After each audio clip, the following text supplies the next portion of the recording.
up, everybody? Real with Omar. I don't even know what episode this is, but the last time I had this guest on was 2000s, 4 years ago. My first guest ever, Vinny Brusco. A lot of things have changed in the last 4 years, and I had to have Vinny on. Vinny is now a co-founder of Agora Social Club. Founder. He's the founder. My The bad. founder. The founder. The one of and the only. The one and the only Agora Social Club. And I wanted to have Vinny back on here to make it like a full circle moment to end the season, and also wanted to speak to him about what he's doing with personal development.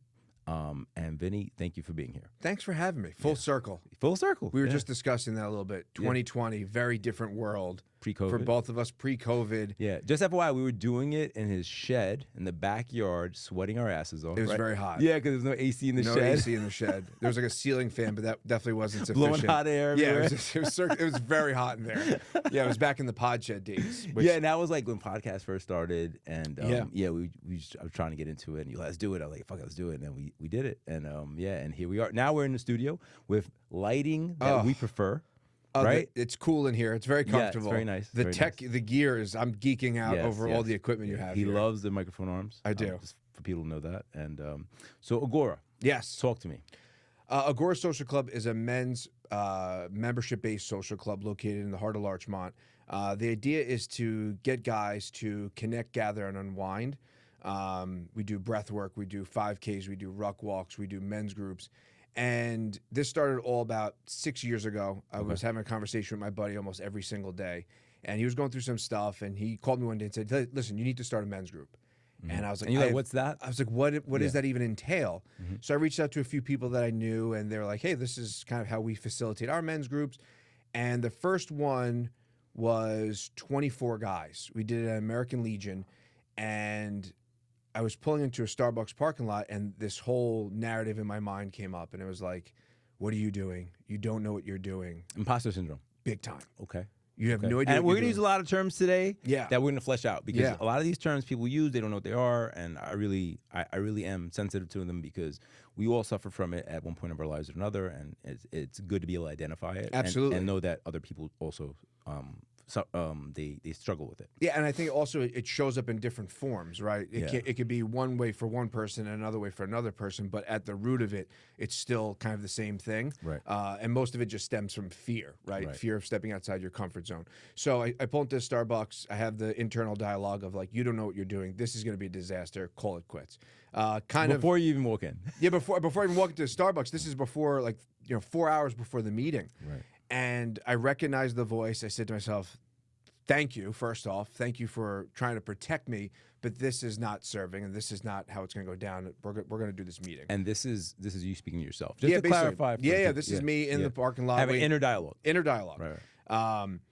And we have the first meeting. It goes great, and I was like, okay, there's something here. There's something really here. So we kept on doing it. We had a couple coffee shops. We do it in apartment building common areas and just different locations via Zoom during COVID. And at one of the meetings, I felt this feeling that was, I can't even put it into words, but the only way I could explain it was when I went home to my wife. I said, I feel like I just had a Thanksgiving dinner. I feel so full and fulfilled. And in the meeting, I literally felt this feeling coming out of the center of my chest. And it was like this golden thread that was going throughout the space. Wow. Some serendipities and some coincidences after that's like something that dates back to like Greek mythology. There's this old Greek story of a golden thread that guides you to basically the best version of yourself, right? Carl Jung called it the golden shadow. It was something that pulled you forward to the ideal version of yourself. So I didn't know what it was. I didn't know how to pursue it, but I just knew that's what I'm going after. Right. I don't care how it shows up. That's your rabbit. That's the rabbit. Right, I'm following that down the rabbit path, down the rabbit hole. And in the last 4 years of those 6 years, I've been saying guys just need a place where they can go, where they can kind of unapologetically be themselves. We get caught up, especially men. I'm sure it's the same way for ladies, but I can only speak from the men perspective that, there's a lot of ego. You go to the gym, I go to jujitsu. There's ego tied up in that, right? You look at that guy's big, or that guy's this, or I could take that person, whatever it is. And I just want to create a space where guys can go, get some work done, but also just connect and, find like-minded people, because I think so many of us feel isolated in a lot of ways in this journey of personal development. Right. But at the same time, there's so many guys out there looking for this. So in the last 4 years, that has been the mindset, and we opened in April. And yeah, it's a space for guys to connect with like-minded men to become better husbands, fathers, sons, whatever it is. So you how do you go about marketing something like this? Like, how did you find people that were interested in it? Because obviously, 4 years ago, especially, it was like a little more taboo, right? Like people were like, "Oh, your feelings, fuck your feelings." That's what like. That's how I grew up. My father, men don't cry. That's all it is. Right. Suck it up. Walk through fire. You'll be all right. Right. So how is it that you get people to be unapologetically honest about that? Because you have to be honest, right? Yeah. Like, walking in the door.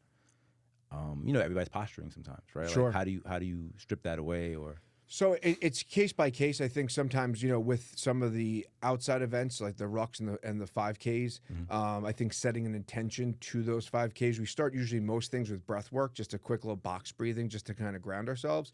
A lot of the 5Ks start with that, as do the ruck walks, and it's about grounding yourself and also just being vulnerable myself.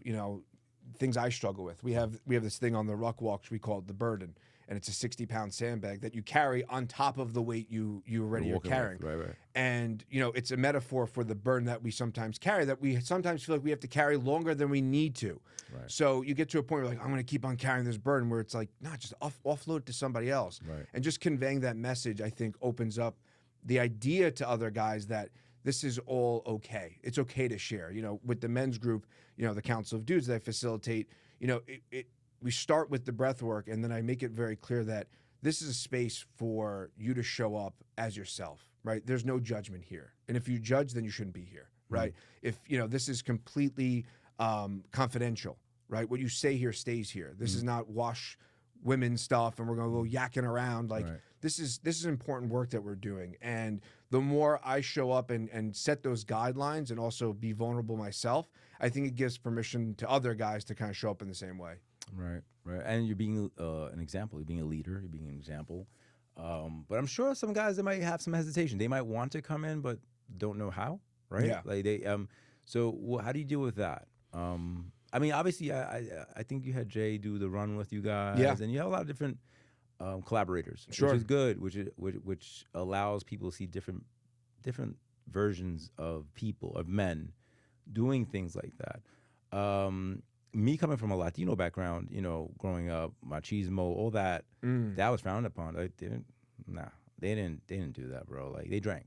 Right. Yeah. They drank, and that becomes a whole different thing, right? They drink themselves to death, right? Yeah. Some guys, a lot of guys just to cope. And the fact that you're doing this work is important. I wanted to have you on here and talk about it because I think that the more people that know about it, the more normal it becomes. Sure. Right? And it's not just a exclusive thing. I'll throw some labels out there, right? Like, you hear comedians say it all the time, therapy is for rich people, right? Like, and then, and I understand that statement. I understand the statement that, sometimes you're dealing with the day-to-day so much that you don't have time to step back and take a look at a macro. But the macro is important too, because what's the point of the day-to-day? Yeah. Right? Yeah. Yeah. So, I mean, what do you say to people like that? I think thinking is a rich man's problem, right? Okay. When all your when you don't have to worry about survival stuff, right? You get to have the hierarchy of needs, right? The Maslow hierarchy of needs, and you get to a point where you're looking for more. I think that's where so many people come to, and it doesn't matter what those individual needs are met. Like, it could be a can of beans or it can be a steak dinner, right? But there comes to a point where I think most people come to a point where they seek more, right? And it's not for everybody. That's the reality. There's a part of me that wants to reach so many people and do it for everybody, but not to get religious on you. But where two or more gather, I'll be there. So sometimes the men's groups are 3 or 4 guys. Sometimes it's 10.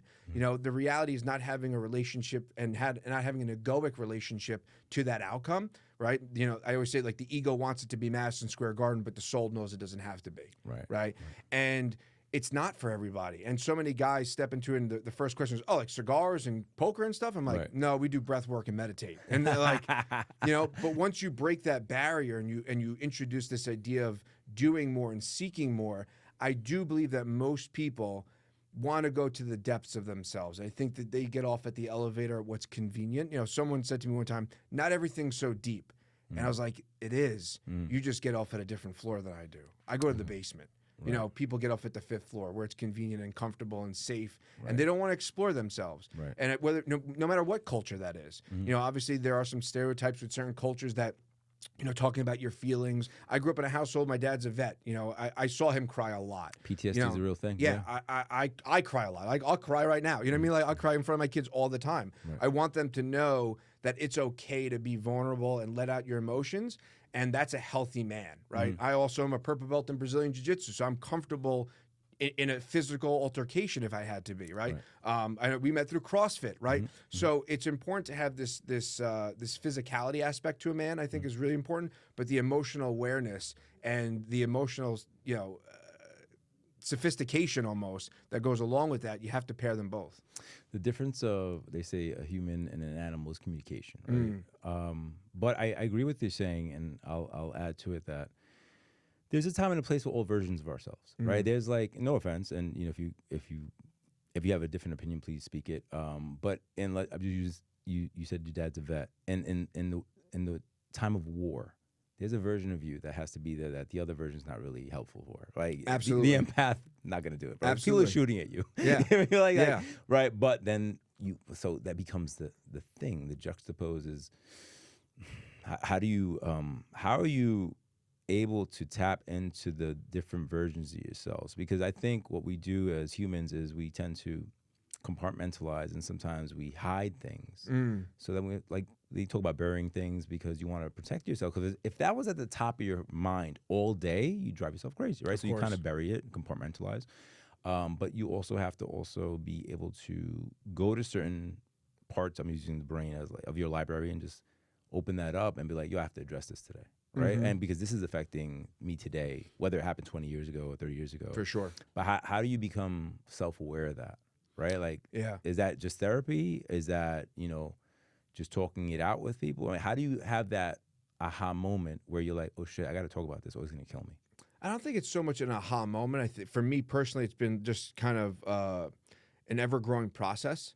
You know, I think self-actualization is a thing where you start to realize it in drips and droves, and all of a sudden you're like, oh, okay, that's a weird thing. Now, if you don't, you know, you said it pretty well there in regards to if you don't, it may be something coming up from the past, right? And if you don't approach it, if you don't look at it, if you don't analyze it, and you just kind of stuff it under the covers, it's going to resurface in a different way, right? So interfacing with these thoughts, you know, when I pulled into the parking lot and I heard that voice of just cancel, if I didn't sit there and kind of have a conversation with myself and talk it out, maybe I would have canceled. Maybe I would have, and none of this would have come to fruition. So in regards to just interfacing with yourself, you have to be able to have the dialogue with yourself and be honest with yourself, and then tap into the version of you that's experienced that once before, right? Maybe not to the extreme, but, you know, let's just use CrossFit, for example, which is where we met, like I mentioned. You know, you get into some pretty deep waters in CrossFit, right? And you're uncomfortable and you want to quit, and that voice in your head is like, just, you know, skip a step or whatever it is. Don't go on the run, tap out. You don't have to finish, right? Right. You're going to time out. Right. Just and, you know, exactly. Just pace yourself. Exactly. And there is some validity to that, right? But really sitting with that, and now something else comes up in your life where you want to quit or you want to tap out or you don't want to, you know, you want to time out, so to speak. Now, you could pull from the CrossFit experience and say, all right, this is just like that. It's just creating itself in this whole new way. So how did I get through that experience, and how do I get through it this time? Right. I did CrossFit for, I don't know, 8 years, all while having arthritis in my hips. Oh, I don't know if I talked to you about hips right now. I'm in a very bad hip Are you? situation. Well, I had mine replaced. Did you? Double hip replacements last year, 2 years ago. Oh. So going back to what you said about, you know, there were times like, so I didn't understand. I posted this thread the other day. It was like the pain of injury is different than the pain of enduring. And it's, so I went through my whole CrossFit career injured. I had no idea. Not that I was a fucking professional athlete. Let me just make sure. But still, like, you're going to CrossFit 4, 5, 6 days a week. Like, it doesn't matter if you're at the games or not. With this burning fucking fire, and you're like, yo, why can't I get into position and stuff like that? So then what happened was, like, 3 years ago, it got to a point where I was limping, and you know, I was like, yo, this can't be it. Like, before I thought it was just age. I was like, this something is up, bro. I can't be limping around like this. And so I went to see general. I did the whole gamut. General doctor, got the referral, went to see an orthopedic. That's what I'm going through right now. Okay, As we speak. I have an orthopedic surgeon. If you have to, that's the guy, Carl Okay. Herndon. He was on my podcast. So I went to the funny part. I don't want to say names. So I go to the first doctor, the regular, my general doctor, whatever you call that, your general MD, and you not judging, but rather like we come from a place of physicality, right? Sure. Right. So then you go and you see these people that are not, and you're like, what are you telling me Why about am health? I'm like, what are you telling me about health, bro? Like, you serious? Right. But anyway, so then they do a little, put pressure on my leg. My leg couldn't generate pressure. So she said, you have to go. So I went and I go to the orthopedic, and it was Columbia Presbyterian in Larchmont. And she just has me do like two little things. She's like, do this and do that. She's like, oh, yeah, you're gone. She's like, you have to see a surgeon, right? The best I can offer you is a cortisone shot. And I was going on a trip to Puerto Rico for a wedding, but I had never taken anything for this. So I'm gutting it out for a decade. So she's like, do you want it? I was like, nah. I was like, this is the way I'm living, whatever. Right. She says, you're going to see the surgeon anyway. So I went to see the surgeon. He takes some x-rays. He's like, yo, how you walking? I'm like, yo, one step at another. He's like, what are you taking? I was like, nothing. He goes, yo, I should have seen you 10 years ago. He's like, your hips are destroyed. Like, he shows me the diagram. He goes, yeah. He's like, I don't understand how you're walking. All during this time, I had lost like 20 pounds at the time because everything I read about hip, I was like, wait. So I was like, all right, let me get in shape. So I was getting into shape, doing, whatever I do. So then he's like, you have three options. He goes, the first option is modify your movement. I was like, I've been doing that for a very long time, bro. He goes, okay, given. He goes, second option is cortisone. I can give you 2 cortisone shots. It's not going to change anything. It might not hurt for a day or 6 months. There's no guarantee how long cortisone lasts. So I was like, all right, that kind of sucks. He goes, all right. And the third one is surgery. He was like, you're a good candidate. He's like, there is no, like, sometimes you'll come and they'll say you should wait a few years. He goes, you should have been here. Right. So he was like, a few years have passed. Right. He's like, you're in good shape. So he goes, if you want, I don't usually recommend this, but I'll do both of them at the same time. So my wife, my wife, she anyway, I tell the story later. I get to that part. So I'm like, all right, let me go talk to my wife, but let's do the surgery. I already decided. Right. So he goes, okay. He's like, do you want the cortisone shot? I said, well, I was going to get the cortisone shot because I was going to Puerto Rico. I told him the story. He goes, well, if you get the cortisone shot, you have to delay your surgery. So I'm like, nah, then I'm not going to get it. So, because I want to, I'm on this path. I want to get it done. Because it was that much pain. It was it was really interfering with shit. So anyway, I go back to wifey. I tell the story. I was like, we're going to do them both. She goes, are you crazy? Right. Anyway, so then we have a Zoom with him. We go over it. She felt she felt a little better, but she was still apprehensive. And I told her, my thinking is this. I was like, if I'm going under the knife, under anesthesia, I was like, at the time I was 48. I was like, I don't want to do it multiple times. Right, I was like, and this is really bad. I told her, I was like, I'm not complaining, but this is really bad. I have to hold my breath to use the bathroom. Like, it's to sit down, to get up, I have to hold. Like, I was like, babe, it's not it for me. And this is your everyday existence. This isn't like a pocket for a decade. Yeah, for a decade. This isn't like a vacuum of existence where you're just doing this for like a month. No, right. This is every day. Yeah. It was starting to erode my ability to just be happy because I was like, I was getting a little miserable. I was getting a little short. That's where I'm at now. I apologize to my kids in the car today. I was like, I am so short with you guys. I'm just in a lot of pain. I saw it affecting my personality. Yeah. And I was like, so fast forward, we do it. And, so to get, all right, so is it one of your hips or two? It's my left hip, yeah. All right, so this is the story. The story is that you do the surgery, and then to leave the hospital, you have to put your pants on, walk up and down stairs by yourself. Right? That's if you can't do that, you're not leaving the hospital. Right. So she says to me, she goes, you were there, and they give you a peanut butter sandwich after your surgery. Just giving you like some context. So I'm there. I remember the sandwich, and I'm like, yo, I have to get the fuck out of here. I told her. I was like, where my pants at? She goes, your legs are like all over the place. She goes, I've never, because they were always, so just to give you an example, my legs couldn't open this way. I couldn't do this. I couldn't do this. Oh, you were real bad. I was destroyed. So she goes, your legs were all over the place. You're looking for your pants. You're getting dressed. These 2 little nurses are supposed to walk with you, and you're like, I'm out of here, like with a walker. So I walked. I did the stairs, and I got home, and then then you get inflamed, right? Because your body's reacting to the trauma. So like my butt is all big. I'm looking crazy, but the rehab is easy. Rehab is just walk. Yeah. It's just walk. So I started walking immediately. I would say like 7.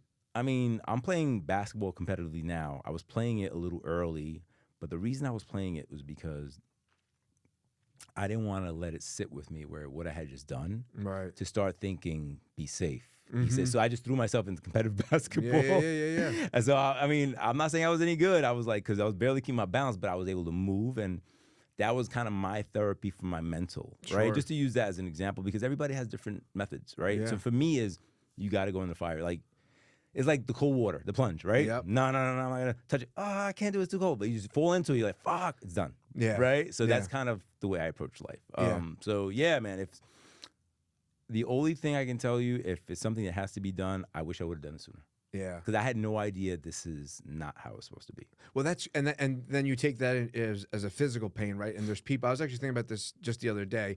How many people live in that like in an emotional way? They just think that this is the baseline of my existence. I'm always this person, and then they start to identify that as like their personality. Like you're saying, like this is just how I live, right? And you do that in the emotional way as well. And this is just who I am, and that becomes your personality. And then you're showing up every single day as this depressed, upset, anxious person, and that becomes who you are. And you're not even to see outside of the cave that there's a whole other way of living your life because you're so used to being tied up in this And you're in this it. way of thinking. Oh yeah. You're in it, you can't see. Yeah. Yeah, it's a reality, both in a physical sense and then also like it brings such a beautiful metaphor to how people live their life in like an emotional awareness sense. Yeah, I have different friends, and sometimes I tell them, like, hey man, look, I love you, but if you're gonna just call to complain all day and not do anything, I don't got time right now. No offense, I said I love you, but we've done this conversation.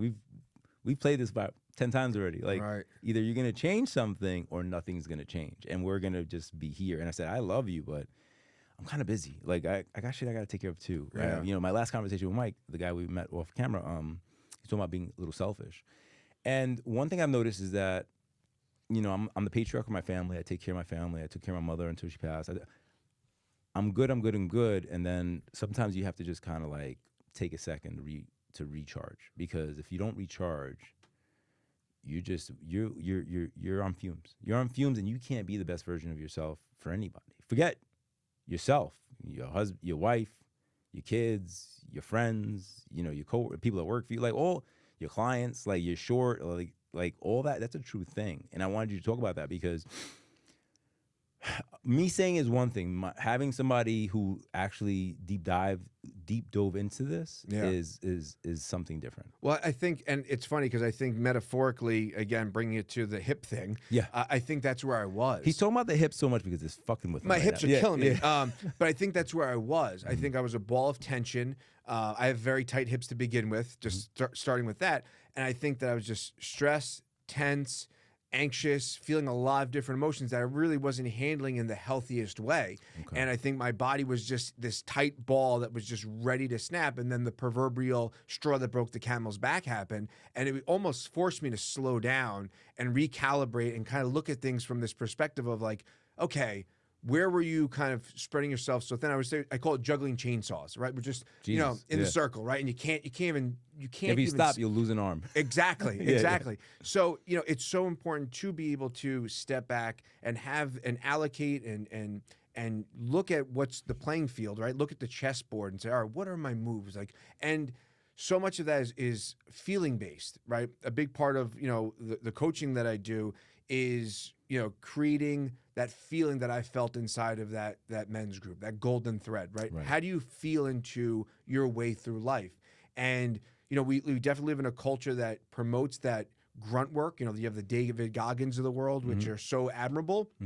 But to live a life of like constant pain, whether it be emotional, physical, and not address the situation, you probably could have alleviated the surgery 10 years earlier than that had you stretched and did all the things that you should have done. I did stretch, but the thing, just to not to contra you, but to give you, of course. I had nobody to talk to. Of course. Like, who? Right. My uncles are dead. My father's dead. Like, everybody's dead. Like, I'm like, right. And then like, it's not like, hey man, most people that get hip surgery are older. Right. So you're like, well, I'm not 60. So why is this an option? But then you go to a professional and they're taking pictures of the inside of your body. You know, Right. things that you can't. I'm saying this on purpose because there's no way for you to tell. Right, Right. but you have the pain coming up physically, Yeah, yeah. and again, you know, guys carry a lot of their emotional stress in their hips. Women Right. carry it in their chest. I didn't right? know that. Okay. Yeah, so a lot of the emotional stress and whatever it is shows up in men's hips, right?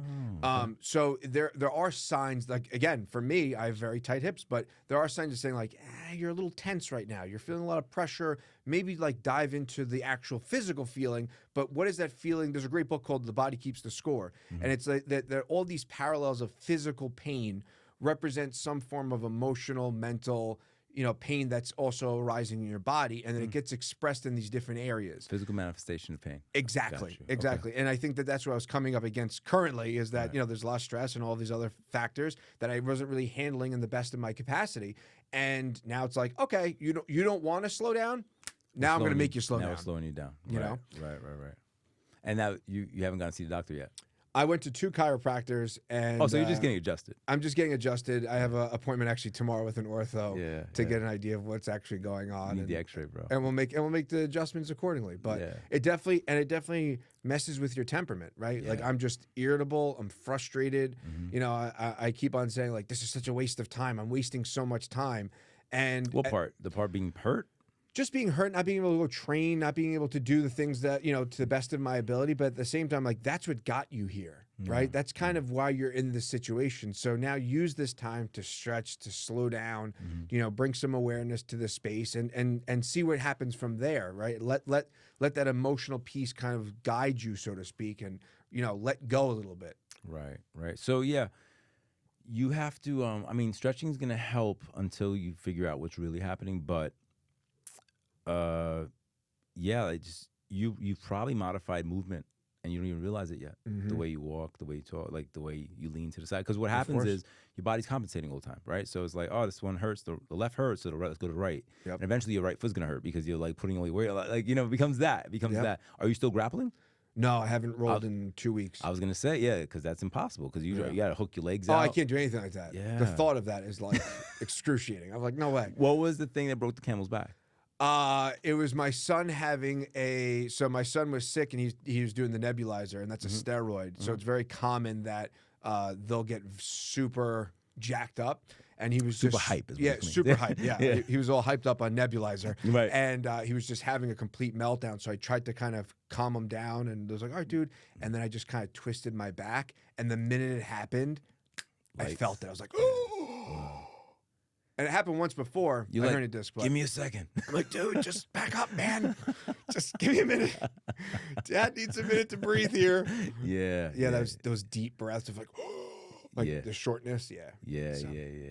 So this is a great conversation in terms of learning to live in pain, but you can spin it where we're talking about a physical manifestation of Sure, pain. of course. That was probably accrued through emotion and so forth. But people are walking through life with pain.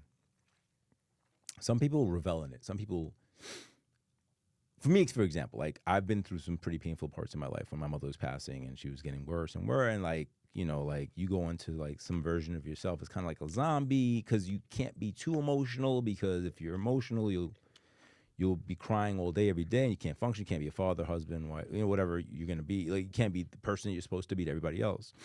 But then later on, right, my mom passed in March, I'm able to look back and be like, certain parts of my life, I'm like, oh, that part was fucked up. Like you were, and not that you meant to be fucked up, but you were fucked up, but you didn't realize it because you were living through the fucked upness. If that's, Yeah, you know what I'm saying? Like if you're moving, you're walking through your pain, and you can look at it and be like, damn, that was a little insensitive, and then you're like, oh, I see why that happened, right? Or before that, I would get into a lot of arguments because I was in physical pain with the hips. Like my temperament wasn't there. I was like, yo, bro, like, you know, I didn't have the patience, because I use this in analogy, right? If you're at 100% and you're in constant pain, you're not truly at 100% because there's 20 to 25%, if not more, that is dealing with keeping that pain at bay. Yep. Right? Just to try to be whatever normal version of yourself is available after you give up your 20, 25% to kind of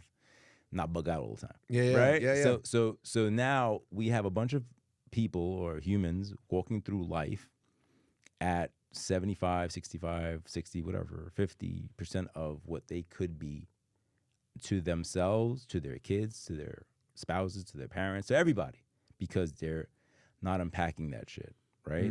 What's the message to that? You know, like if it's not, so usually I feel that I'm more motivated or committed when I know people are kind of counting on me, right? And it's not when it's more than me. If it's just me, you know, you kind of rationalize to yourself, I'll be all right, you'll be fine, you know, whatever. But when it's like, all right, I'm being kind of a shitty husband or a shit father or a shit son, or like, then all of a sudden you're like, yo, we got to fix this. This has to be addressed. You can't be that guy, right? How do you share that with people in terms of, especially men, right? Like men, some people are very proud, right? And they were taught to be proud by their fathers or their grandfathers, and they have no idea how fucked up those guys were. Right. No, Of course. no offense. Of you know, course. you spoke about your father. I'll speak about my father for a minute.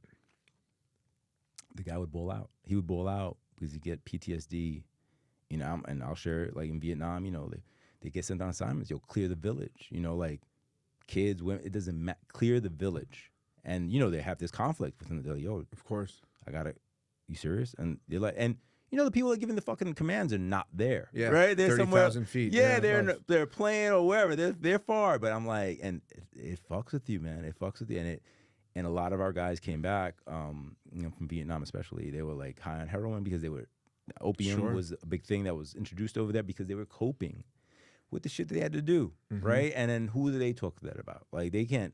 There's nobody to talk about that. Like Absolutely. that's when I see veterans, I'm like, yo, I respect you, because you know nobody knows. Nobody knows what torture show you're going through at night. Yeah. Yeah. So with your dad, I'm not asking you any personal things about him, but obviously it probably affected him. Yeah. And was he communicative with you about it? Because I would get flashes. I would get like he just ball out crying, like, you all right, man? Like, and I was young, 15, 16, and he'd be like, you don't understand, like, you know, because he had nobody to talk to. Yeah, I think he kept it pretty under wraps for the most part. I mean, anything that came to the national anthem or things like that, you see him cry, and you kind of just knew why. So I didn't really poach the conversation. Right. Have ideas of what happened, but not much, you know. But I think to kind of go back to what we were saying before, I think so much of that self-care goes to the idea of what we were kind of touching on a little bit earlier, is the selfishness, right? So much of it is that, you know, it is selfish for you to take care of yourself. Like there's this culture of like, oh, you're being selfish. And if you hear that long enough, again, that becomes your identity and you start to believe it. But there's so much of it that self-care, and whether it be mental, physical, spiritual, is okay to be selfish. It's important to be selfish. You need to know what you need. And when you're interfacing with any type of trauma, any type of situation that, you know, you're suppressing, you know, it's going to find its way to express itself at some point. You know, it's going to manifest somewhere else. Yeah, exactly. Right. And, you know, I'm a big advocate of sensory deprivation. And the first time I was going to go in the tank, I was on the brink of doing it, and I hesitated. I was like, why are you hesitating? Why don't you want to do it? What are you afraid of? Because it's all rooted in fear or love. Those are the only two options, fear or love. So what are you afraid of? And I answered myself, I was like, I'm afraid of what I'm going to think. And I thought, well, that's scarier than anything you'll think, because those thoughts are happening, whether you're aware of them or you're not aware of them. They're happening somewhere in there. So unless you interface with those thoughts and you learn to compartmentalize your brain and have a better relationship with yourself, those thoughts are going to creep in for the rest of your life, and they're going to find ways to express themselves. So unless you start to interface with these things, where are you going and what are you doing? So then and there, I booked the appointment, and I went to my first float, and I had a lot of compartmentalizing to do. Had some amazing experiences in there. And I think that taking that and applying it to your life, whether it be meditation or, you know, stillness, right? There's a great quote, all of humanity's problems stem from man's inability to sit quietly in a room alone. And that's one of my favorite quotes, because we find all those answers in the quiet, in the stillness. But we're so busy, especially now, culture, Amazon Prime and Instagram and all of these amazing tools. But unless you separate them, they can consume your life. And that's where the selfishness of saying, I need to approach this hip. I need to approach this emotional thing that I'm interfacing with, whether it be a mom passing or whomever, because it's going to find its way to creep up, and it's going to express itself at a later date in time. And you may not have the skill set to even handle it that time, right? So you need to start cultivating and kind of going into the cave of yourself and really seeing what you need as an individual. Going into the cave of yourself, you mean to say that people have to look at and see what's causing pain or Yeah, what they're lacking. Yeah, you have to go into the depths. In my opinion, you have to go to the depths of yourself. And so many people, again, they touch on the surface. One of my clients, I'm like, you gotta dive deeper a little bit. He's like, I know, but I'm afraid to let go. I'm like, what do you actually? It's the unknown. I think that's so much of anxiety, right? Is projecting into the future because we don't know. But the reality is we don't know anything. Like we are constantly dealing with the unknown. The unknown is constantly unfolding in front of us. We have this false sense of reality of like, I got this shit, and okay, you do. Like I had a plan to come here and all this stuff, but the reality is you're not in control of anything. So the sooner, and it's hard for me too. I mean, like I have a lot of trouble of letting go of that, hence the tight hips, right? But the more you're able to just slowly let go, and whether that be into religion or into some form of higher purpose, that's how you kind of slowly get to unravel and and then you can have a little bit more perspective on things. I remember I was in bed one night. I was young, bro. I was like, I don't know. I was like preteen. I was teens, 15, whatever. I'm standing. I'm looking at the top. Look at the ceiling, and I'm like, when I pass, is it over? Right? Yeah, right? yeah. No, Of course. so I'm like, so wait a minute. I don't exist anymore. Like, religion aside, we're not. Sure, of course. This is not a religious conversation right now. This is just like, the afterlife and all that. Well, wait a minute. What if I just cease to exist? So will I remember myself? Like, I had a moment. Sure. After that, I came to the conclusion that whatever it's gonna be, it's gonna be. Sure. And we'll get there eventually. Right? So I don't worry about that shit no more. Like my wife always said, I don't know how you like so decisive. I'm like, because there's two decisions. There's the right one and the wrong one. And if you make the wrong one, you find out and you make the right one. And that's it. And that's life. That's to be anxious, I mean, like the whole I use my mom's passing. Look, she was eroding in front of me, and at a certain point I was like, yo, man, don't be selfish, yo. Like, if she ain't having fun here, fuck she doing here? Let's let her go. And I went to see her on a Wednesday. She was like on some, not life support because I had it not resuscitated. It was a 5th stroke. So I was like, every time she came back, it was less and less. Sure. So I told her, I was like, yo, man, if you want to go, I'm here, man. If you want to stay, we're cool. And she left like 3 days later. And not to make it sound like I'm not attached to that. I am. But it's really that simple. It's really that simple. Like, if you look at life, you're like, yo, are you being selfish to a point where it's hurting somebody else? Right? I'm just using that example to make it very clear. Are they having life? Is that a good life? Like, would you want that life? Like, those are the questions, right? And you give yourself honest answers, it becomes very easy to make an honest decision, right? Yeah. And going back to my 15-year-old epiphany, I'm like, yeah, it's gonna be over eventually. I was like, might as well fucking seize the fucking day every day, because one day we don't get it. One day we don't wake up. One day, it's gonna find us. Like I know it sounds a little dark, but it is dark. I'm not running to it. I just know it's out there. Sure. Right? The same thing, like we have kids, right? We want to protect our kids from everything. Yeah.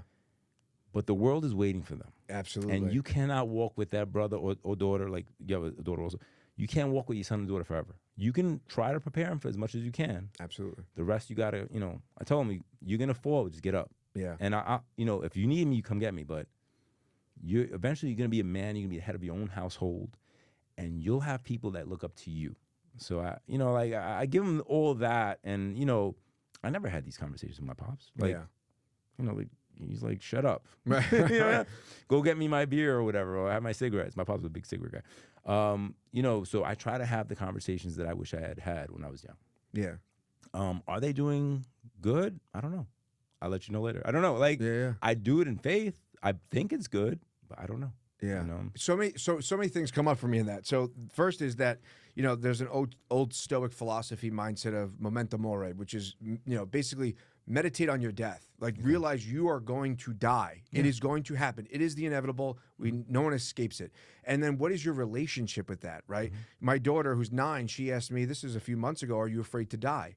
So I see the world starting to have its impact, right? I think at the age of 8 or 9, from my experience as a father, you start to see the impact of the world on your children. You start to see the essence of their soul seep out of them. And it's to your point of like, I can't be there for everything, right? There's this great poem, you are the archer and your children are your arrows, and you are meant to launch them towards the bullseye and the target, but they're not meant to stay in your quiver forever. You have to let them go, and you have to launch them forward. And in asking that question, I said to her, do you want the dad answer? Do you want The real answer. the real answer? Yeah, She's like, I want the real answer. I was like, I'm not afraid to die. I don't want to die, Right. but I'm not afraid to die because I'm developing and working on a relationship with the unknown. And if I'm uncomfortable with the unknown, then I'm always going to be uncomfortable with the idea of death. But there's the great quote of you die how you lived, right? So you live a life of peace, you live a life of pursuit, you live a life of happiness. Chances are good you're going to die that way. But if you're living in fear and anxiety and depression and you're constantly on edge, you're probably going to die that way. So, do I want to And then die? there's that quote: "The anticipation of death is worse than death itself." Exactly. Right? Yeah. Exactly. You can't live like that. You Yeah. can't. So it's to me it's a developing a better relationship with the unknown, and how do you tap into that unknown? It's doing things like meditating or sensory deprivation or prayer, whatever works for you, but just sitting in that stillness because again we are constantly in the unfolding of the unknown, right? And we could have all these plans and all these things, and I recently had that thought of the old quote is man plans, God laughs, and I was like, God doesn't laugh. God aligns. We plan all these things and we think, but then to me, in my belief, it's like you get put back on the path. And I think that's so much of, the journey of life. It's the alchemist. It's the hero's journeys. You start as this being, right, that takes on a body. And you go through life and you lose yourself, especially you get into your teenage years.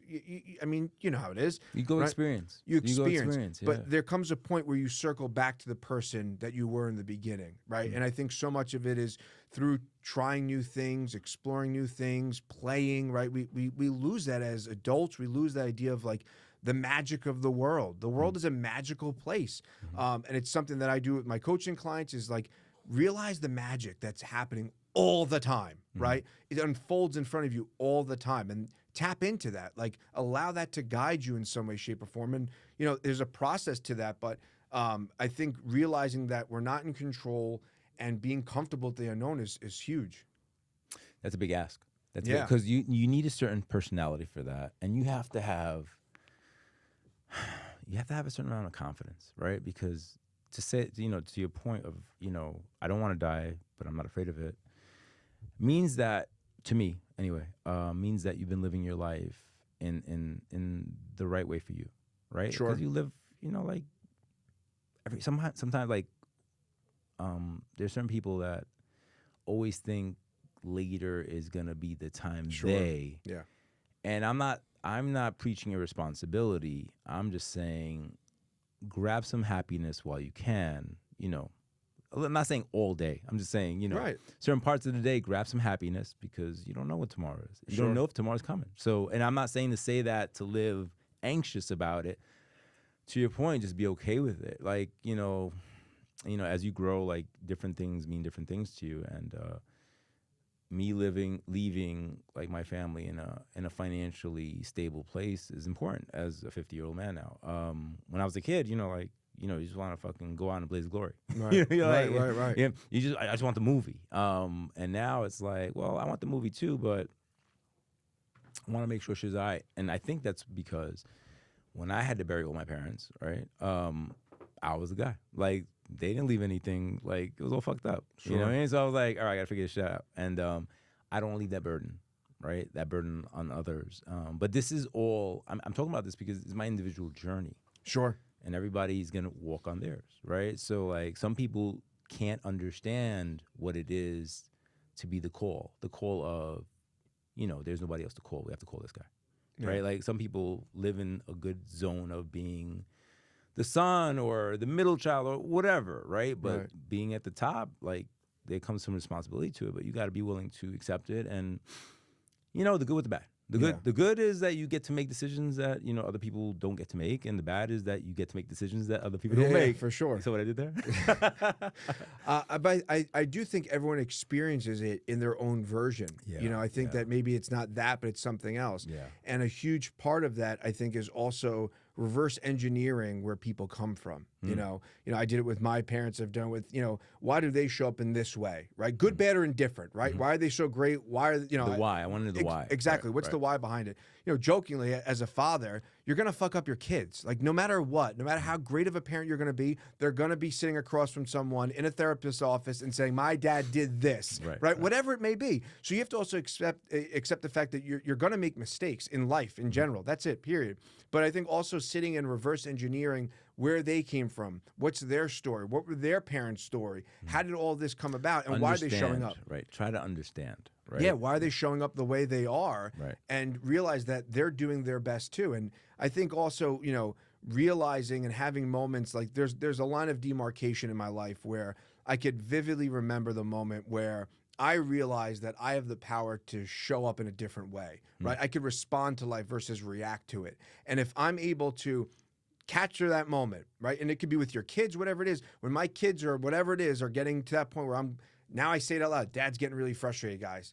Dad's getting really mad, and if you name it, you can in tame third it. person? Huh? In third person? I'll say it just like that. Like, guys, Dad's getting really mad. Like, Just FYI. or sometimes I'll say I, but a lot of times I say Dad. Like, I have to separate it. I'm like, I have to be able to allow it, give it some space to breathe, and then I'm able to be like, okay, like I realize where I'm going, and I'm able to reel it back. Sometimes I just react, right? But more times than not, I do respond.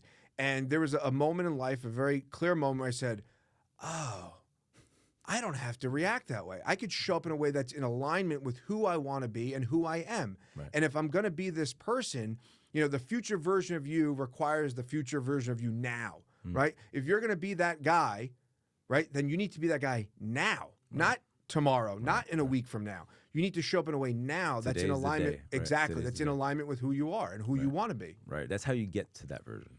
It's not exactly. Yeah, it's not, hey, he's coming. No. He's here now. Right. Like make him appear. Right. Like, act as if. Yeah. And the truth of the matter, it's gonna take work. It's not gonna be easy, and it's not gonna be perfect. Right. But I'm saying that for people to understand that, just because you decided, hey man, you might have I say this all the time, that success in anything is not what's the word? It's not a straight line. I forgot linear? Right. Success is not linear. So success is not linear. You might have it come up, then a little down. It'll come up, fall fucking down, and jump. It's the path. It's just the path, right? And you can't judge your path by somebody else's. And also, you can't expect some people to learn the way you learn, or as fast as you learn, or as slow as you learn. Like of course, it's all individual. Yeah. And I think, especially with social media, we get into this. I'm so guilty of it.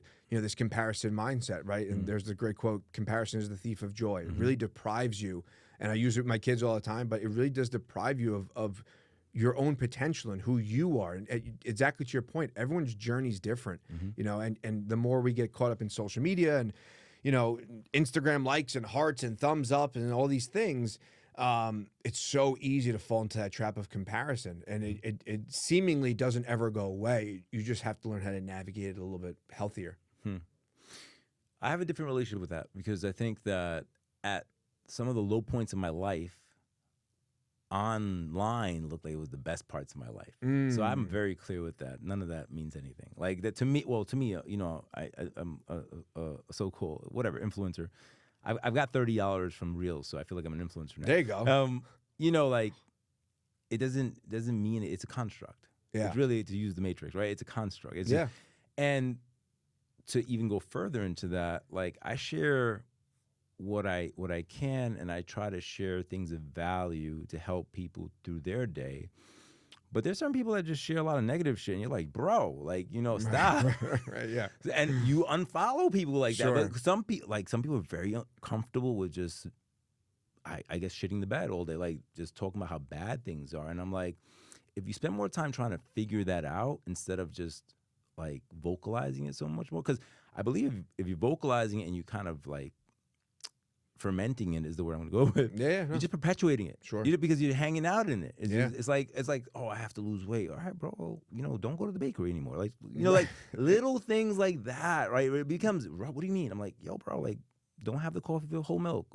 It's little tweaks that get you to the big tweaks, but everybody wants the magic pill, right? Sure. No, Ozempic. I'm like, bro, it's for diabetics, man. Like, I know, but I can lose weight. I was like, look, if it's an appetite suppressant, go kill you. Go do it. Do your thing. But you're gonna have to work out a little bit. You're gonna have to do certain things. I don't think it's magic like that. But for some people, they need it to kind of. It all stems from belief. If you don't believe you can do this, you won't do it. It's just simply that. You can be my coach. You can tell me, Omar, you can do this. And if I don't believe it, if I don't have any belief, we're just walking through the motions, right? So using that as an example, I was talking to Mr. America Butch Nieves, and he was like, if it gives the client that little nudge to feel like they have like an edge to then perpetuate that behavior to change and to move in a positive manner towards their goal, I'm with it. He's like, I'm with it, because so many people don't have the ability to just start, right? They're just not having donuts. I'm not using donuts anymore. Or I'm not having, whatever your sweet thing is. Like me, it's chocolate covered almonds. Like I just don't have them in the house. Like when I want them, I'll get them. Right. They're gonna be gone when I'm in the house. Yeah. But if I don't want, just don't buy them. I just don't have them in the house. It's that simple. Because I know I know what I like. Going back to people they're like, oh, my kids are drinking too much soda. I'm like, well, how much soda do you have in the house? Oh, I have you go to the house and it's like 22 liters. I'm like, bro, just throw this shit out. Right. They cost 99 cents. Don't talk about money right now. I'm like, if you want to get rid of something, get rid of it. Right.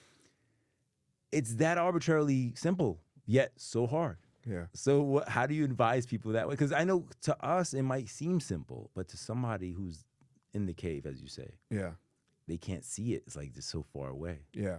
Well, mood follows action, right? Mood follows action. Once you start taking action towards those things, your mood's going to change, right? Okay. When you start eating healthier, you're going to feel healthier. Eric, you heard that. Mood follows action. I'm sorry, I had to tell Eric. All good. Yeah. It becomes like this, mind, body, spirit. Like you want to show up in a way for yourself that aligns with who you want to be, that's nourishing your body and all of these other things. So you want to fall into like this almost this ecosystem of yourself that shows up in a way towards alignment of who you are. Now, obviously, the old expression, you can lead a horse to water, but you can't make it drink. Correct. But the reality is that there's always an opportunity to catch that lightning in a bottle, right? Like it always strikes, and you can catch in the bottle. Now, I use surfing analogies a lot. I've surfed twice. I don't, but I love surfing. Funny. I've surfed twice. Both were disasters. I love the culture. Okay. I love what it's about. I love the mindset around it. And it really is so much about, exactly how people don't start. But if you do start, right, you take one small micro step, right, that 1% better every day, whatever it may be, going, just signing up for the gym, right? I had a client who just signed. I was like, just go and sign up for the gym. That's it. Right. Don't even go. If you can get on a treadmill, awesome. But just go sign up. Right. Boom, signed up. It's an action, right? It's Great. Action, right. Now what's the next step, right? You have to break it down. But now you're inevitably, it's going to crash, right? You're going to hit those peaks and valleys. Mm-hmm. The game is, to me, a part of the game is how quickly can I rebound, right? How quickly can I realize I'm spiraling, right? The minute you think, I got this, double down, because the wheels are going to come off, right? The minute you feel, I talk to a lot of guys who have come to the recovery system through the men's group, and they can't even entertain the thought, right? I had a young lady who had Hodgkin's lymphoma, right? And she was going through the whole thing, the chemo and everything. Wow. And she's like, I couldn't even allow a thought to enter my brain. I couldn't allow a negative thought to enter because I was afraid of how much it would crack open everything else. So I just had to stay steadfast on the approach. Now that's an extreme case, but if you could take something from that and you could apply it to, I'm gonna go to the gym. Let's just use the gym as the metaphor here, right? I'm gonna go to the gym. I'm just gonna sign up. Then I'm gonna go run 20 minutes, right? Then I'm gonna walk or whatever it is, and it becomes a compound effect, right? And then the mood follows the action. Then you're all of a sudden, when you go to the gym, you want to feel better, so you start to eat better. But it's taking these small micro habits, readjusting things, and you said it before perfectly, having an honest conversation with yourself. Be authentic, be raw, be uncomfortable with yourself. Explore that cave. Go into it and go, why do I think that? Why do I feel that way, right? Reverse engineer it. Go to the so much of it is, you see a lot of coaches and on social media, and it's trimming the leaves of the tree, right? And God bless it. I support anybody that's seeking help or providing help. Amazing, but go to the root, right? If you're just cleaning up the branches, it's pretty for a while, but it's going to start getting overgrown again. You're treating the symptom, not the cause. Exactly. Right. And so much of it is, treating that, right? Treating the symptom. Well, I want to lose weight. Okay, well, but why? Yeah, Get to the why. Why did you get there? Why did you get here? Right. How did this happen? Right. Exactly. How did it happen? Right. And also why do you want to change it? Right. What is the long-term, visualization that you have of yourself in this new body? Can you embody that now and take the steps towards that? And having really sitting with that and and it's going to change. Of course, it's going to change. It's supposed to change. The goal always moves, right? Because as you get better, your goals go up, right? Like of course. You do a little thing, you're like, oh, I stopped drinking Kool-Aid. Okay, now Gatorade. No, just listen. I'm saying this because I preach this all the time about your standard, right? Like, what is your standard? If your standard is fucking below a basement, anything is good. Going back to your client who we don't know, sign up. Yeah, because your standard before was not. Right. So now you signed up. All right, now we gotta get there because the standard just got raised. Now you gotta get there, right? And then going back to you want to look a certain way, you got to eat a certain way. Like the science behind it. Now you become more immersed and aware and conscious, right?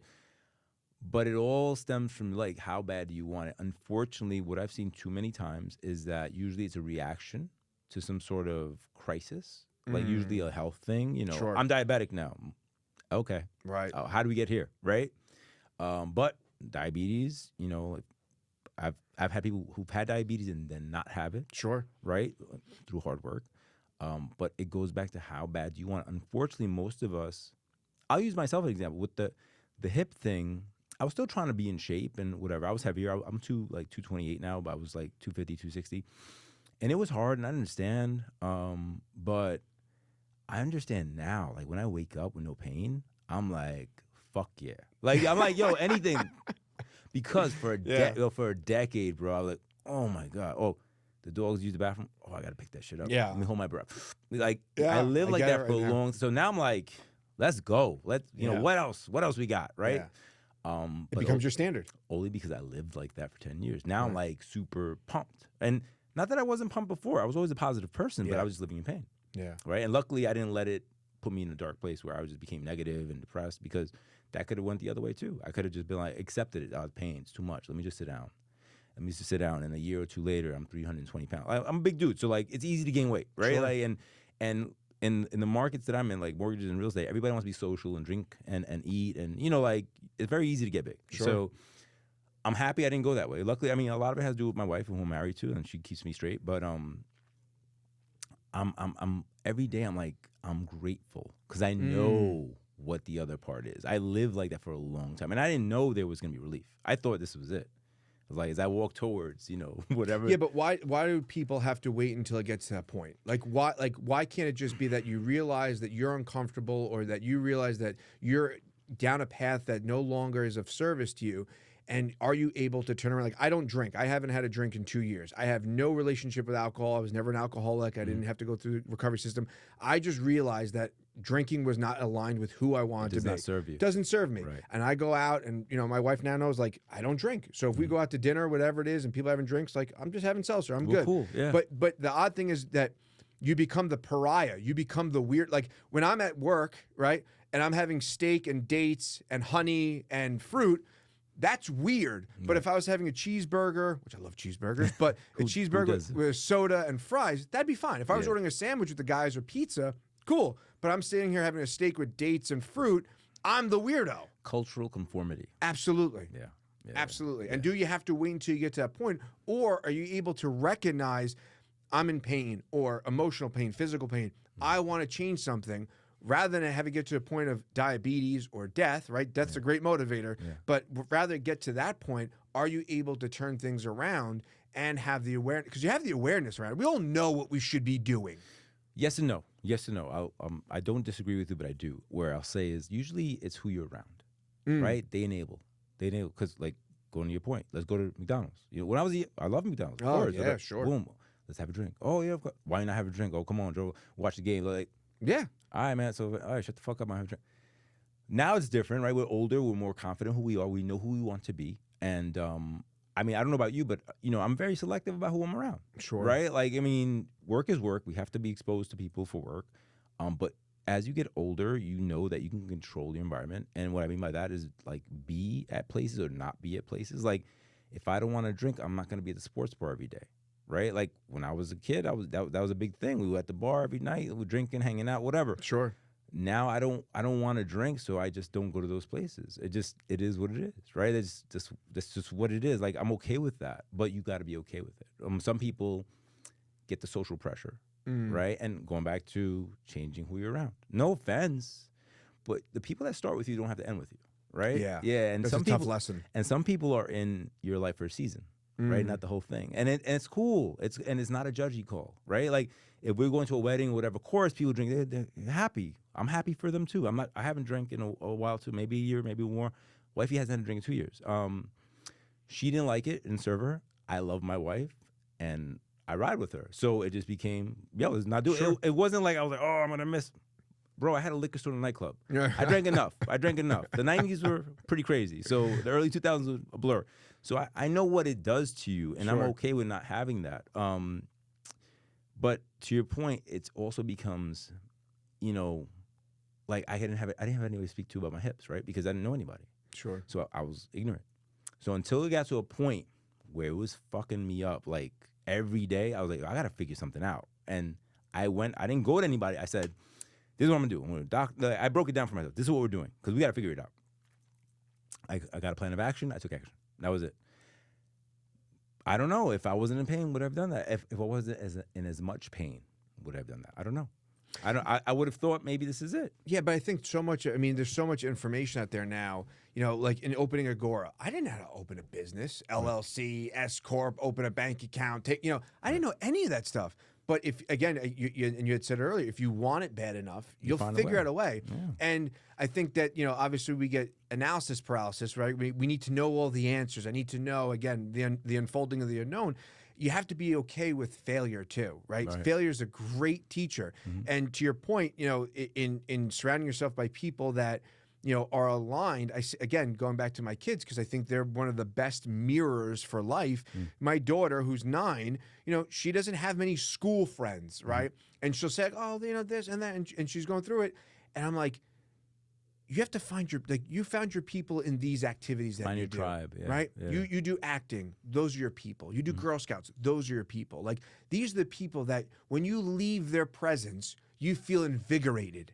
That's who you need to surround yourself by, not the one that when you leave them, you feel bad about yourself. Right. Now, you feeling bad about yourself is actually revealing something to you. Now, that's a little deep for a 9-year-old, but she gets it because she's, I'm her dad. around you. And Yeah. yeah, exactly. But I'm like, that's really just revealing something about yourself that you need to look at. And that's a beautiful thing. But you're not always going to be around the same people for your entire life. You have to be okay with meeting new people and learning who your tribe is. And there might be a little stretch of time where like you're a lone wolf.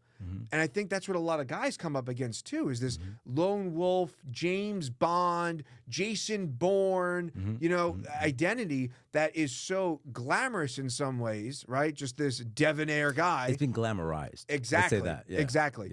Yeah. But at the same time, finding a community of guys, finding guys that you could, open up against. Hey, I'm struggling with this, or hey, I need to learn about this, or hey, I'm dealing with this, and just offering insight and perspective to each other. When I say, I own a men's social club, the first thing for most people is, like cigars and games. I'm like, there's no TVs, there's no beer, there's no cigars, there's no card playing. It's breath work and it's men's groups. It's a different type. Right. Exactly. Right. But finding that community of guys is so important because again, it's been glamorized to be this lone wolf, and there is something kind of cool about being Jon Snow, standing with your sword with the army coming on, but you do need the support behind you. Yeah. I mean, look, it takes a very confident person to say that, because most of the time we're taught to internalize and do it ourselves. The only thing I can say that might sound counter to you, but not really, is this.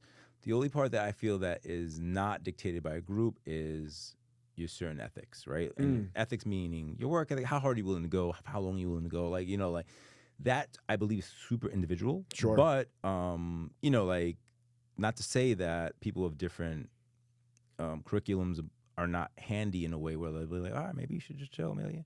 Like when I was younger, work was everything because financially I came from nothing, right? So I missed some birthdays. I mean, like, as I'm older now, I got into an industry where the margins are thicker, so that if I want a day off, I can have one, right? Like, I had, a liquor store, a nightclub. I had those things where you had to be every day, and the margin's very thin, and you're moving a lot of like a lot of commodity, a lot of movement to make any money. Now I'm in something different, so that if we want to go on vacation, if I plan it, it's not a big deal, right? Whereas the other time I couldn't because the lone man by yourself, cash business, and everybody's in your head. You can't trust nobody. And you're like, oh yeah, I gotta stay here. You're gonna become a prisoner to your business, right? Yeah. So it becomes that, man. It becomes, I think having a tribe is important, but the tribe has to be truly of your culture, right? And that becomes the big thing. Like, you can go to different places, and I don't know if you've ever sat in places. I've sat in different like events and spoken at events where me speaking to them, I know only 5 people can do it anyway. Like, and I'm not judging them. Yeah, I of just, course. you can tell. Yeah. You can tell. Like it, like same thing. You see somebody kind of in shape, you're like, oh, he's disciplined. Like there's no way around that. Like, yo, this guy, you just take somebody serious. Like, oh, this guy obviously takes himself serious. Let me hear what he has to say. Right? Like, it becomes that. For some things, because you could be disciplined in a lot of ways. I mean, I think of the CrossFit days for me, and I was probably in some of, if not the best shape of my life, but I was super depressed. Oh. Like I was outsourcing that to, external, right? I was like creating the external, right? But inside I was really a shell of myself. I was, super depressed and very anxious. And, so I think that you could look a certain way aesthetically and still not be emotionally or mentally healthy. But that's a deep dive. Yeah, for Right, sure. it's a deep dive. For sure, absolutely.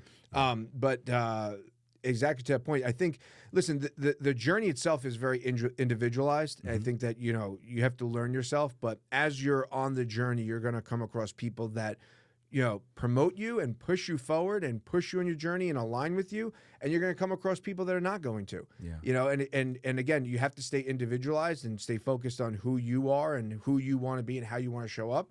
And allow that energy to kind of come and go through you. If it's a negative person, all right, cool. Like, I see you, I understand where you're coming from. Don't hate on it.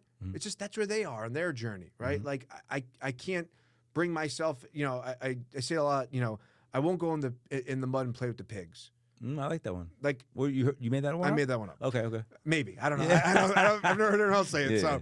So, but I won't do it because they want. That's where they're comfortable. Yeah. They're in the mud. That's where they thrive. Yeah. I'm not going there. That's not my natural habitat. I'll do my best to stay at the frequency where I am, and maybe I'll dip my toe in, but I really don't want to go there. Yeah. And they're gonna want to draw you into that.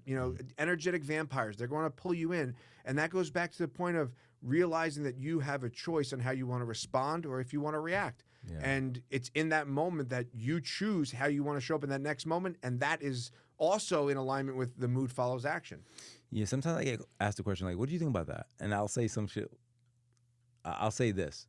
I didn't think about it. And they're like, what? I'm like, I didn't think about it. I was like, it's a waste of time. Like, and it seems, me talking to you, I know you understand what I'm saying. Sure. Me speaking to the wrong person, like, oh, you think you're better than that? No.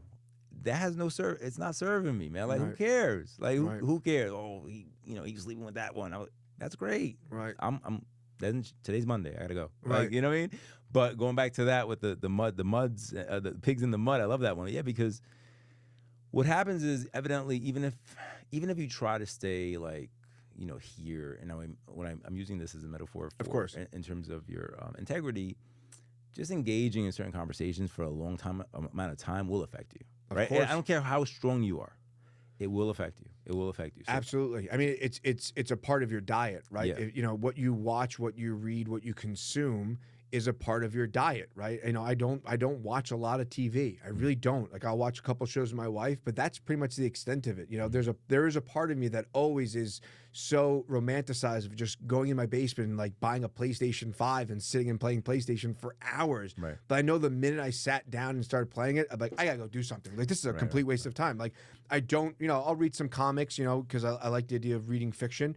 I think it's super powerful, but you know, I read a lot of personal development. I don't listen to nonsense. I listen to a lot of podcasts or lectures or seminars. Like, that's all a part of your diet, you know, and what you're consuming, and or even just engaging in conversations, that does start to, again, plant these little nuggets of seed, and it starts to slowly deteriorate you. So if you're not going to get in the pig, you know, get in the mud with the pigs, then you need to kind of hold yourself to that standard, like you were saying before. Like, you find your standard, and for the most part, to the best of your ability, you stay to it. Yeah. All right, one question before we wrap, but Sure. one new age thinker, whatever you want to call it, one motivational speaker, one person that speaks to you. Oh, Now, I know.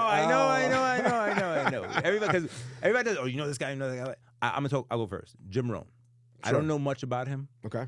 But the way he puts words together really speaks to me. Okay. And I've yet to do it. I have to go back and like, I've read Napoleon Hill, I've read all those people, but just the way he words, he's like a wordsmith. And I'm like, yeah, I fuck with that. Like, you know what I mean? Like, so one person. Can I give you two? No. I said one person. I'm torn between two. All right, so right now, what I'm consuming the most of, I'd say, is Michael Mead. He's very big in the metaphorical, spiritual space. Okay. But I think metaphysics, is that what they call it? Metascience? Well, it's more about like how he brings the ethereal to the tangible world, and really brings metaphors into our experiences of life. And I think that, you know, again, we live in this 3D reality, right? But so much of this construct. Yeah, exactly. But there's so much going on behind the scenes that we don't open our eyes to. And I think he does such a great way of bringing those two worlds together. So that's kind of what I'm consuming right now. I'm taking a course of his about leadership and elders and mentors. But that's what I'm kind of consuming right now. I'll give you Michael Mead. Yeah, give me your second one. Rob Dial, who's the mindset mentor. I gotta look him up. Yeah, so he's I think he's very, very poignant with his points, and he's very concise with his words. Right. He's on YouTube. He's huge on YouTube. You know, short videos, but they're very concise, and I've just been consuming a lot of his stuff. To the point. Okay. And when you speak to like your clients and stuff like that, do you give them references? Like, maybe this guy will work for you, doesn't work for me. Like, I've consumed everywhere from Eric the hip hop preacher, which I think is. He's funny, and he serves his purpose for like the hood, and I love the hood. I'm from the hood. But then you'll have somebody like who's the guy? He's a little weird. I forgot his hair's pushed back. As soon as we leave, I'll figure it out, and I'll be like, oh, that guy. But Jim Rohn also, he's like from the '60s, and it just his use of words to me, or maybe it's a black and white imagery. I don't know. It just is something about it that really gets me. I mean, who doesn't love Tony Robbins? But with Tony, I know there's so much tact to it. Like, I know the psychology behind it, so it kind of messes with me. Then I'm like, yo, I know what you're doing. Linguistic programming. Yeah, I know what you're doing, bro. Yeah, exactly. Yeah. It's powerful. I mean, listen, the message is the same. And I think the beautiful thing about it is, like, all of these messages, no matter who they're coming from, they're all the same. Yes. Right? They're all the same. All saying the same thing. It's just different packaging. Correct. And that's why I use two opposite guys. Exactly. And that's the beauty of it. It's like, none of these problems, none of these things that we're interfacing with, that we're conversing about, none of them are new. Right. These are all very old mindsets, and exactly. And that's, I think, the beautiful thing about Stoic philosophy is you get an insight into, you know, this whole world that happened how many years ago, but they're still interfacing with the same problems. They're still struggling to get up or deal with this thing. So hundreds and hundreds of years. Exactly. Later. Exactly. Yeah. And it's again, it will exist before us and after us, and it's just kind of the human nature. So I think to dive into it's super important to learn about yourself. It's developing a better relationship with yourself, therefore the world around you. I like that. On that note, Vin, where can people get you if they want to join the club? Yeah, absolutely. And I got to pull up. We got to do some content over there too. Absolutely, anytime. First off, thank you for having me. This was awesome. I really enjoyed. I mean, the setup's amazing. It's a beautiful full circle moment, so I really appreciate it. This is cool. AgoraSocialClub.com. We offer a 7-day. The camera. AgoraSocialClub.com. We offer a 7-day free trial there. YouTube, the Council of Dudes podcast, and on social media at Vinny Brusco. All right, man. And you got me at Social Omar everywhere. Hustler to the death. See you next time.